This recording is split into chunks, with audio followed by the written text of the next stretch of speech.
Bonsoir à toutes et à tous. Merci pour l'invitation. Donc, j'ai aussi proposé un petit PowerPoint. Je ne sais pas si vous l'avez trouvé. Il s'appelle BD pour mémoire colloque.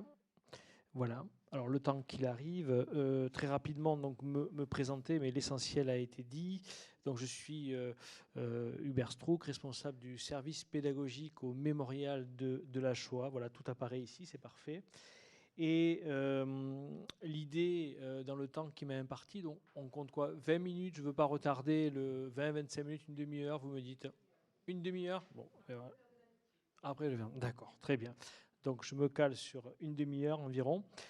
Et donc l'idée, c'est au regard des thématiques qui sont abordées aujourd'hui, et j'essaierai de faire parfois des liens, pas toujours évidents par rapport à mon intervention avec ce que disait M. Tisseron, et également de voir quel est finalement, dans la notion de prévention, l'intérêt d'évoquer la question des génocides du XXe siècle avec des élèves, puisque dans la commande qui m'a été transmise pour cette fin de journée, il était question de voir aussi quelle est la place des génocides dans les programmes scolaires aujourd'hui. Et je sais que Marcel Camanda a déjà donné pas mal d'informations. Et si vous avez eu Yves Ternon, alors là, vous avez eu, je dirais, déjà des présentations éclatantes. Alors je vais, on peut avancer effectivement dans le PowerPoint. Je vais traiter, on va dire, notre sujet en trois grandes parties. Une première pour expliquer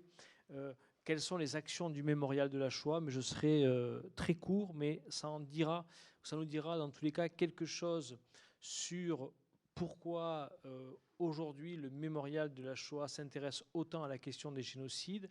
Puis j'évoquerai la question des programmes scolaires, et là cette fois-ci j'essaierai de voir aussi pourquoi le modèle historique comparatif en ce qui concerne les génocides est quelque chose d'intéressant, tant d'un point de vue historique, juridique, que je dirais d'un point de vue citoyen. Et puis enfin, comme on me l'a demandé, je prendrai un exemple qui se prête bien à la comparaison, celui de l'utilisation de la bande dessinée avec des élèves. Alors dans le premier point, voilà, c'est le suivant, voilà, où j'ai mis une photographie assez évocatrice, donc c'est la slide suivante du mémorial de la Shoah.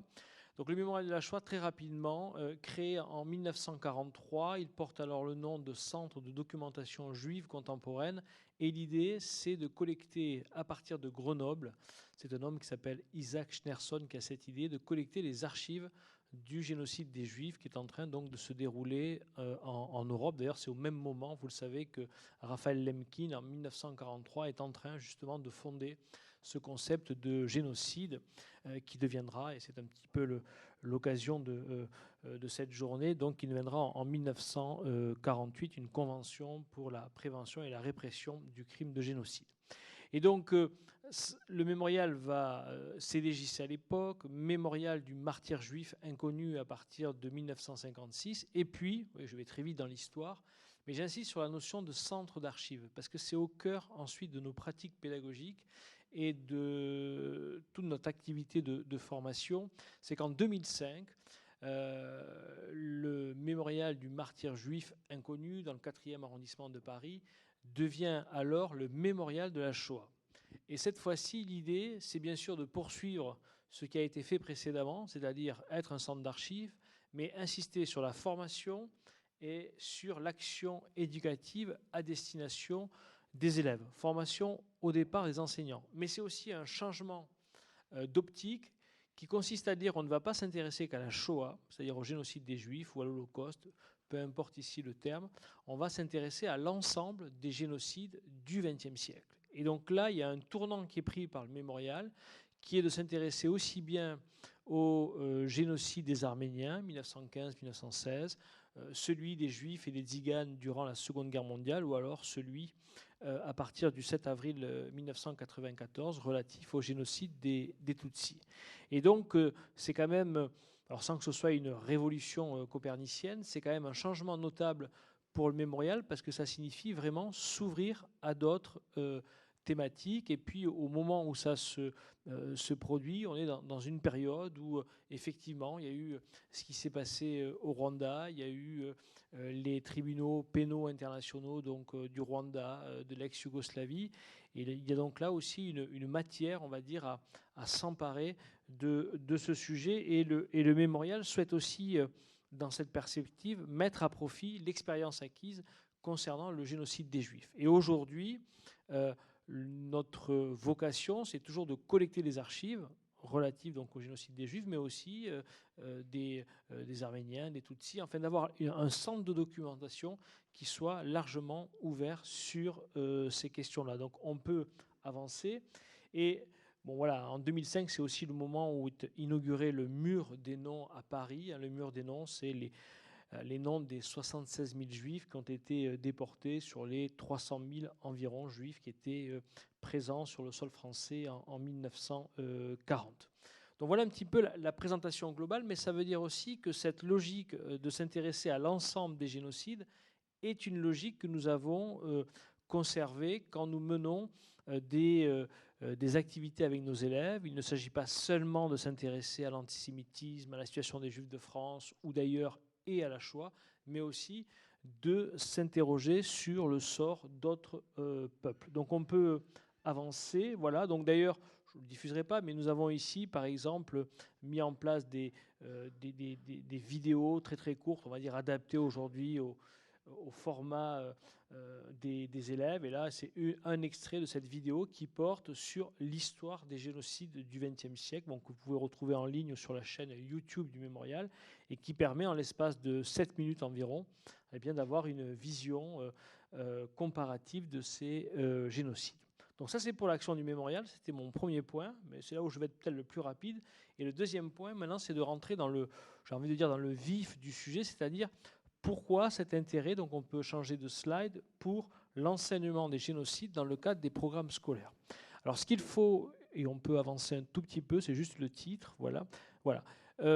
En fait, ce qu'il faut savoir, c'est que la question des génocides arrive très précocement dans les programmes scolaires, c'est-à-dire à partir du CM2, ce qu'on appelle aujourd'hui le cycle 3. Dès le cycle 3, il est question d'évoquer, je cite de tête les programmes, l'extermination des Juifs et des Tziganes. Ça, c'est en CM2. Voilà. Puis, il y a de nouveau une évocation de ces questions-là en classe de 3e, où là, on évoque à la fois le génocide des Arméniens, qui arrive à ce moment-là dans les programmes scolaires, et puis le génocide des Juifs et des Tziganes. Et j'ai envie de dire que cette fois-ci, l'idée, c'est de montrer l'ensemble du processus génocidaire.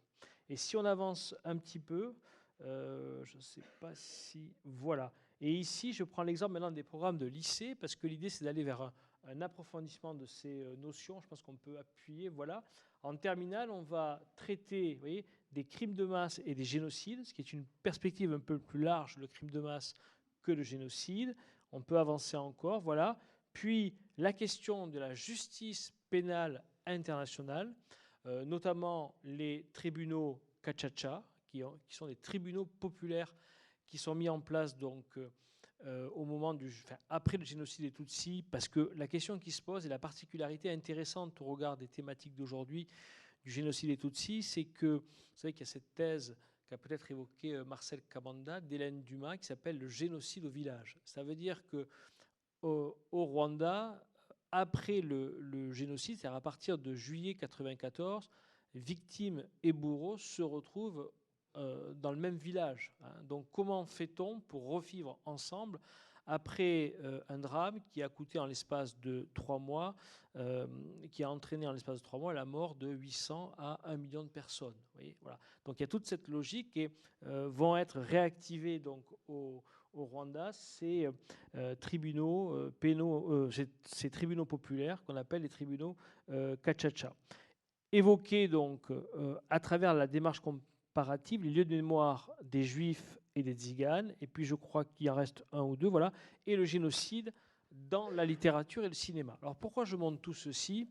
Parce que maintenant on va s'interroger sur l'intérêt finalement, j'ai envie de dire épistémologique ou historiographique, d'avoir une démarche comparative quand il s'agit d'évoquer les génocides, et ce sera donc la slide suivante. Alors on peut passer celle-ci, c'était illustratif. Voilà. La première chose, c'est pourquoi enseigne-t-on les génocides à l'école? Ça me paraît là important de rentrer dans cette question-là. La première, c'est la question de la démarche comparative. Évoquer les génocides, c'est être capable de dire que l'histoire n'est pas une science idiographique, c'est-à-dire qu'il ne s'intéresserait qu'aux particuliers, mais qu'elle est capable de mettre en perspective un certain nombre de sujets. Alors on connaît aussi parfois les limites de la démarche comparative quand on prend des concepts. On se souvient des travaux d'Hannah Arendt qui ont posé des soucis aux historiens après les années 90 autour du totalitarisme, le concept de civilisation aussi. Mais là, à travers le concept de génocide, l'idée c'est de voir quels sont les points communs. Et dans ces points communs, on va rentrer dans le deuxième point que j'évoque ici, ce que j'ai appelé la pyramide de la haine. C'est-à-dire qu'un génocide est toujours précédé de discours de violence, de rejet, d'exclusion, de stigmatisation. Alors il n'y a pas, même s'il y a des propos racistes ou antisémites, ça ne veut pas dire qu'il y a un génocide, évidemment. En revanche, tout génocide est précédé de ce type de propos, et donc on a là une forme de pyramide de la haine qui consiste à passer par le propos, par la propagande, par des mesures d'exclusion, des mesures de stigmatisation. Bon, vous avez, durant la Seconde Guerre mondiale, dans la zone nord en France, le port de l'étoile jaune, vous avez sur les cartes d'identité Tutsi, l'inscription Tutsi, etc., etc. Et puis jusqu'à la mise à mort de tout un groupe. Donc là, il y a une volonté, si vous voulez, et donc on établit des liens assez forts, et dans les programmes scolaires, et dans l'action que nous menons.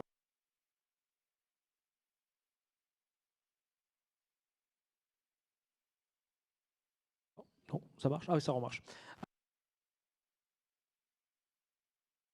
Et civique, qui est obligatoire depuis le CP jusqu'à la terminale aujourd'hui, et où les enfants sont appelés à réfléchir à la question des discriminations, la question de la construction européenne, de la laïcité, du fait religieux, bon, etc. Et donc là, l'idée, c'est aussi de s'interroger. Alors c'est ce qui m'a beaucoup intéressé dans l'intervention de M. Tisseron, c'est ce que nous faisons dans nos ateliers, c'est la question des débats. Vous voyez, je n'avais jamais réfléchi à cette question. Vous avez d'ailleurs cité un des articles que j'avais fait sur la question des débats pour l'évocation de la question de la laïcité et du fait religieux que j'avais travaillé, mais dans une autre vie. Et en fait, la question qui se pose quand on organise des débats, puisque là on n'est pas en famille pour le coup, on est dans un établissement scolaire, et moi je suis plutôt avec des grands, on va dire, des troisièmes ou des lycéens, c'est comment on peut assurer dans un débat la question de la sécurité affective des élèves. C'est-à-dire qu'il ne s'agit pas seulement d'apprendre, comme on sait très bien le faire ici en France, un exercice de rhétorique argumentée, des exemples, des idées, des exemples. Le débat s'arrête avec le médiateur, avec celui qui est là, avec l'enseignant, mais il continue ou il peut continuer dans la cour de récréation. Et il peut aussi continuer aujourd'hui, malheureusement, sur les réseaux sociaux. C'est-à-dire que là, aujourd'hui, la résonance d'un problème dans un débat, dans une salle de classe, ça va très loin. Voilà. Et donc, il y a cette question de la sécurité affective. Il y a la question qui est posée par comment on peut évoquer des questions alors brûlantes, des questions vives, des questions socialement vives dans une salle de classe, tout en évitant justement soit de mettre en difficulté un élève qui est déjà, par exemple, en difficulté dans la classe, et quand vous arrivez, que vous connaissez personne, vous pouvez vous-même allumer une étincelle supplémentaire. Donc, quelles sont les méthodes pour le faire? Est-ce qu'on utilise des jeux de rôle ou pas? Enfin, il y a tout un questionnement que l'on se pose et qui est important. Et en même temps, la démarche comparative nous invite aussi dans des sociétés qui mettent en avant la question de la concurrence victimaire, la question des concurrences mémoriales. Voilà. L'organisation de débats permet aussi, cette fois-ci, de mettre en perspective les choses, et donc les méthodes comparatives sont intéressantes. Et j'essaie là d'expliquer pourquoi, justement, la notion de génocide peut être une notion permettant d'aller vers un universel et de ne pas rester sur un particularisme. Mais la méthode en histoire, comparer, c'est aussi comparer pour mieux singulariser. Ce qui permet de savoir que quelque chose est différent de l'autre, c'est parce que je le compare. Si je l'utilise comme un cas spécifique, sans aucune perspective, en quoi cette chose-là ou cette étude-là est si singulière. Il y a la question, alors on le verra, qui est importante, des temporalités dans un génocide, c'est-à-dire un génocide, il y a des signes avant-coureurs. Voilà. C'est-à-dire qu'on parlait ici de prévention. Qu'est-ce qui, dans un génocide, me rappelle qu'il y a des signes avant-coureurs? Si vous prenez le cas, par exemple, du génocide des Tutsis, vous avez, dès 1959, dès la fin de la colonisation belge, de manière sporadique, des propos, des massacres contre des populations Tutsis. En Europe, vous avez la question des pogroms, c'est-à-dire ces massacres contre des populations juives. Donc il y a toutes des temporalités, puis des accélérations. La question de la décision du génocide. À partir de quel moment, pour des élèves, un génocide, c'est l'arrivée d'Hitler au pouvoir en 1933. Vous voyez ? La question, elle est encore débattue par l'historiographie. À partir de quel moment on considère aujourd'hui qu'il y a eu décision de la part des nazis du génocide des Juifs? Et pour aller vite, aujourd'hui, la temporalité qui est retenue, c'est plutôt l'automne 1941. Voilà, c'est à partir de l'automne 1941 où vraiment les ordres qui arrivent sont des ordres qui consistent à dire vous assassinez dorénavant hommes, femmes et enfants. Vous voyez ? Donc il y a ces questions-là qui sont posées, qui sont intéressantes, je dirais, pour la réflexion des élèves. L'histoire, c'est une construction. Ça ne se fait pas du jour au lendemain. Il y a la question du rôle de la justice. Alors je vous donne juste un exemple parce qu'on a un atelier qui porte sur la justice et les génocides, donc dans cette perspective comparative. Et là, très concrètement, donc on démarre avec le procès de Nuremberg, où on voit le fondement de la notion de crime contre l'humanité. Puis on évoque, alors, à travers, je ne sais pas si vous connaissez le liseur, qui est un roman, voilà, mais qui est devenu The Reader. Voilà. Donc on utilise cette fiction avec des élèves, donc c'est une fiction, ce n'est pas un documentaire, et on essaie de voir la notion de responsabilité. C'est-à-dire, dans un génocide, il y a la question de la responsabilité. Et vous prenez le génocide des Arméniens, vous prenez celui des Juifs, des Tziganes, des Tutsis, celui des Nama, dont je parle moins en Namibie au début du XXe siècle. Est-ce la même responsabilité, bon, on est en traduit, je crois là, d'être au cœur de la machine nazie et que de surveiller un camp, voyez ? Et là, en plus, on est face à une personne dans ce film qui est analphabète au moment de ce qu'on appelle des procès d'Auschwitz, etc. Donc là, il y a toute une réflexion.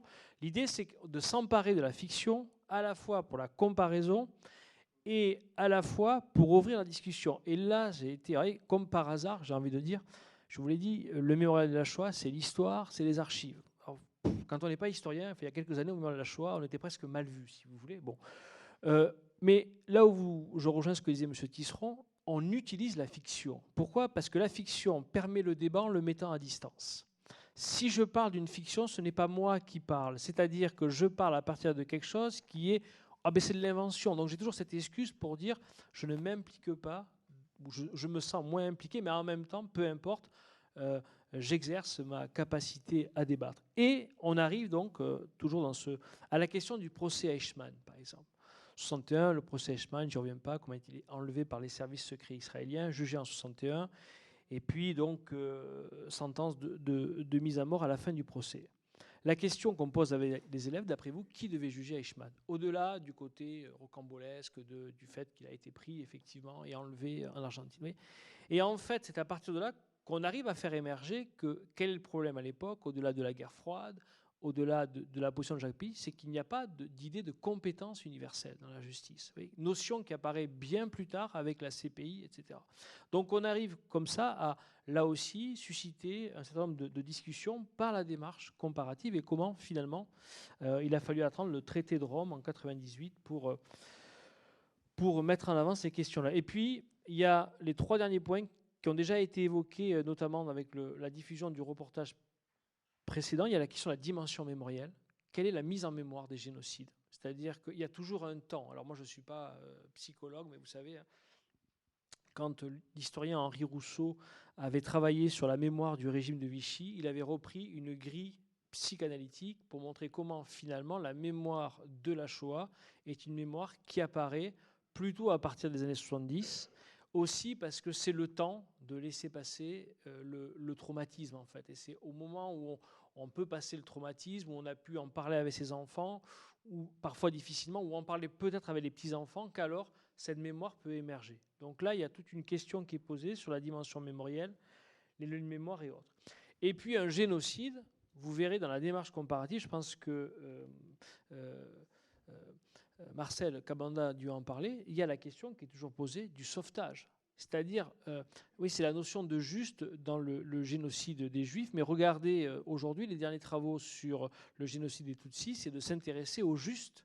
C'est-à-dire, quels étaient les Hutus qui ont dit non, ça ce n'est pas acceptable. Vous savez, cette notion de juste, au-delà du fait qu'elle apparaît donc en Israël dans les années 50, la notion de juste parmi les nations, à Yad Vashem, à Jérusalem, c'est cette idée d'acte extraordinaire commis par des hommes et des femmes ordinaires. C'est-à-dire que chacun est en conscience ou peut agir pour l'autre sans appartenir pour autant à un réseau de résistance, à une organisation, etc. L'un n'empêche pas l'autre. Mais il est intéressant d'ailleurs d'observer. Il faut attendre le discours de Jacques Chirac, vous savez, le fameux discours de 1995, dit discours du Veldiv, où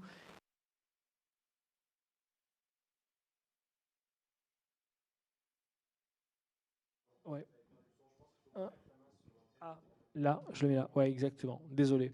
Dans les notions de résistance, il évoque à la fois la résistance gaulliste, la résistance intérieure, et pour la première fois, il parle ou il évoque une résistance civile, celle des justes. Et donc, c'est aussi cette notion-là qu'on peut discuter avec les élèves. Et alors, en France, c'est particulièrement important parce que en France, 75% des Juifs n'ont pas été déportés depuis la France. C'est-à-dire que si 76 000 l'ont été, c'est qu'inversement, 224 000 ne l'ont pas été. Et si vous connaissez les travaux de Jacques Semelin, par exemple, vous verrez qu'il insiste sur le fait qu'en France, c'est aussi le pays où les réseaux de solidarité ont été les plus forts pour cacher les Juifs, pour leur faire passer la frontière, pour leur donner de faux certificats de baptême, etc. etc. Voilà. Aujourd'hui, on estime qu'il y a eu près de 4 200 justes en France.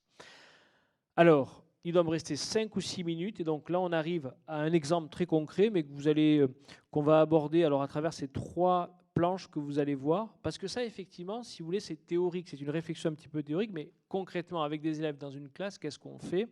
Donc, vous pouvez avancer peut-être sur le PowerPoint. Voilà, un atelier qui s'appelle BD pour mémoire. Là, c'est l'illustration. Et là, voilà, nous utilisons en fait 3 BD qui sont la Fantaisie des dieux, voilà, qui est une bande dessinée une bande dessinée avec Patrick de Saint-Exupéry et Hippolyte qui est le dessinateur. Patrick de Saint-Exupéry est un journaliste qui était présent sur place au moment du génocide des Tutsis. Et 10 ans après, il établit ce récit avec Hippolyte sur Rwanda 94. Donc ça, c'est une première BD qu'on utilise. La deuxième, vous allez voir, très connue, c'est celle de Art Spiegelman sur Maos. C'est-à-dire une évocation à travers son père et la mémoire de son père de ce qu'a été le génocide des Juifs, notamment en Pologne. Alors, il a une relation assez particulière avec son père, parfois un peu tendue, puis c'est l'utilisation d'une forme de zoomorphisme, puisque, vous le savez, il y a un jeu entre les chats, les souris, etc. Donc une façon imagée, mais c'est un témoignage très fort sur le génocide des Juifs d'Art Spiegelman. Et puis le dernier, qui est très intéressant, c'est l'utilisation de Mémé d'Arménie,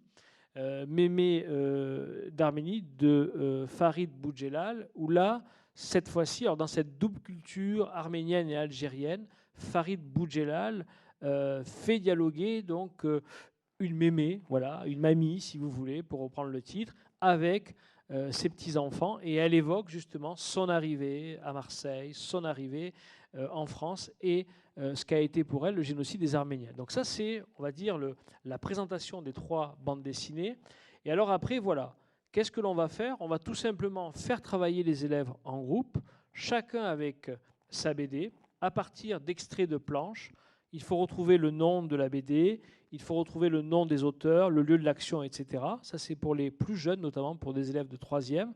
Et ils vont dans un tableau, je pense que c'est le suivant, vous l'avez ici. À travers ce tableau, ils vont compléter et avoir eux-mêmes, ce qu'on dit ici depuis le début, cette démarche comparative qui va être abordée, où ça se passe, pourquoi, quand est prise la décision, etc., etc. Et ce sont les planches de BD qui viennent, ou qui sont le révélateur, on va dire, de cette histoire. Alors peut-être parce qu'il y a beaucoup de planches, mais Voyons, avançons un peu. Voilà, donc à chaque fois, il y a à la fois des planches qu'on croise toujours soit avec des documents d'archives, soit avec des documents de localisation, parce que pour des élèves, parfois, où est le Rwanda, hein, au cœur de l'Afrique. Donc on peut avancer, vous voyez, avançons encore. Là, il y a, voilà, on croise avec la presse de l'époque. Là, c'est un article d'avril 1994. Et puis, ce que je veux, voilà. Et là, vous voyez, c'est autre chose, c'est la mise en contexte par rapport au génocide des Juifs, le départ, puisqu'on évoquait Drancy, le départ, vous savez que près de 63 000 Juifs de France sont passés par Drancy avant d'être déportés, quand c'était vers cette destination, vers Auschwitz-Birkenau, et à descendre un petit peu. Voilà, donc là, on croise avec la BD elle-même. On peut donc descendre. Document, là aussi, historique. Alors, c'est un document important que je n'ai pas le temps de commenter ici, qui est repris donc par la résistance et qui évoque la mise en place du génocide, qui dit voilà, on est en train d'assassiner massivement des individus. Il faut savoir qu'en 1942, en Europe, la moitié des Juifs a déjà été assassinés. Hein. Ce qui est aussi une question, une réflexion sur la notion dite de passivité. Et enfin, dernier, voilà, ici par exemple, ce sont les lieux de mise à mort, on va dire, des Arméniens qui sont, donc si on peut avancer, alors peut-être c'est pas là, voilà, qui sont couplés avec Mémé d'Arménie. Donc je ne vais pas vous montrer toutes les planches parce qu'il y en a à chaque fois par thème. Et ça permet, alors peut-être on peut aller tout à la fin si vous appuyez un peu plus vite. Voilà, donc il y a quelque chose sur l'auteur, comment l'auteur lui-même est dans une subjectivité, évoque le sujet, mais allez, vous pouvez descendre très vite, très vite, très vite, juste pour vous montrer la fin. Et la fin donne lieu à quelque chose qui est très intéressant. Je voudrais montrer d'un point de vue, on va dire, strictement pédagogique. Donc là, c'est encore des images de la BD. Vous voyez à chaque fois les thèmes qui sont repris de ces planches. Donc chaque élève travaille sur une BD et après, il y a une mise en commun. Et si on arrive tout à la fin, voilà, merci de le faire. On va y arriver. Alors, il va falloir, voilà, Mémé d'Arménie ici. Voilà des extraits. On descend. Voilà. Et on arrive tout à la fin. Je vais d'ailleurs conclure ici pour ne pas déborder. Hop, hop, hop. Encore. Voilà, donc ça c'est les auteurs. On leur montre les photos des auteurs. Ici, on descend. Alors encore, voilà. Alors bon, je savais pas. Il y a toute une partie sur la propagande et la déshumanisation. Bon, allez-y, avancez. C'est pas ça que je voulais. Voilà. Et là, voilà, dessin destin. Voilà, c'est la dernière partie. Là, vous pouvez appuyer. Voilà. En fait, ensuite, la dernière partie qui est vraiment très intéressante et qui donne lieu à de très très belles réalisations généralement, c'est que, encore une fois, on peut appuyer. Voilà, on leur donne cette fois-ci la biographie de personnages illustres, on va dire, de l'histoire. Ici, Missak Manoukian, où il y a le portrait d'Hélène Baird, il y a celui de Corneille. Et à partir d'un récit biographique, c'est eux qui vont représenter et dessiner leur vie. Vous voyez, et ça a donné lieu, d'ailleurs, on est allé signer une convention avec le rectorat de l'Académie de Bordeaux qui avait affiché tous les dessins réalisés par les élèves à partir de ces démarches comparatives. Voilà, donc ce que je voulais vous montrer en termes d'approche et puis d'ouverture, parce que, et je conclus vraiment sur ça, on travaille beaucoup, j'ai parlé des génocides parce que c'est aujourd'hui comment dire, le thème, mais aujourd'hui, nos ateliers les plus demandés, c'est aussi révélateur de l'intervention précédente, sont les ateliers autour de la fabrique du complot, de la question de l'usage des réseaux sociaux, c'est-à-dire info, désinfo, propagande, autour de la déconstruction des préjugés racistes et autour de manière très importante des discriminations. Alors ça serait un autre sujet ici, mais ça prouve aussi que ces questions-là interroge beaucoup les enseignants. Et pour vous dire, et j'arrête sur ça, mais pour vous donner un ordre d'idée, on a notre site à Paris et à Drancy. Jusqu'il y a 2 ans, il y avait le Covid, on faisait 400-500 ateliers en dehors de l'Île-de-France, partout en France. Aujourd'hui, on atteint près de 1100 ateliers. C'est-à-dire qu'il y a une vraie demande pour interroger ces questions, les présenter, en débattre avec les élèves. Voilà, je vous remercie.